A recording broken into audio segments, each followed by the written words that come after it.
Oggi siamo a Castelfranco Veneto, dove Banca Prealpi San Biagio inaugura una nuova filiale che rafforza ancora di più la presenza sul territorio della Marca Trevigiana dell'Istituto di Credito Cooperativo. Presidente Antiga, allora un presidio, una presenza fisica fondamentale sul territorio per costruire relazioni solide e di fiducia con le famiglie e le imprese. È fondamentale per il nostro tipo anche di essere presente nel territorio, avere la possibilità di instaurare un contatto fisico con le persone e quindi per noi l'approccio deve essere assolutamente attraverso una filiale fisica dove poter anche esprimere tutta la nostra solidarietà, ma soprattutto nei confronti del territorio, ma soprattutto anche avere la possibilità di relazionarsi con questi territori nuovi di competenza che hanno le loro specificità e devono essere conosciuti e dove noi possiamo anche dare il nostro piccolo contributo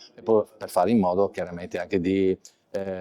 essere, diciamo così, partecipi della vita sociale di questa comunità. Direttore Bonel, ci può dire due parole sulla filiale, sul territorio e soprattutto su che servizi andrete a offrire qui? Allora, la filiale è la 68esima filiale della banca,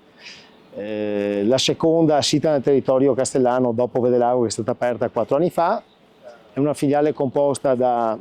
4 persone più 2 sviluppatori all'interno della stessa, con delle figure che andranno a lavorare in maniera specifica su quello che è il credito e in maniera specifica su quello che è la ramo finanza, quindi con dei professionisti dedicati ai vari settori.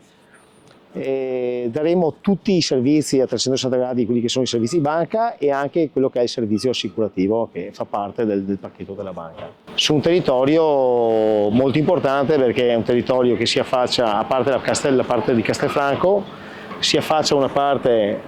verso Resana che è qui vicino e occupiamo tutta la zona industriale che è qui limitrofa, dietro la filiale.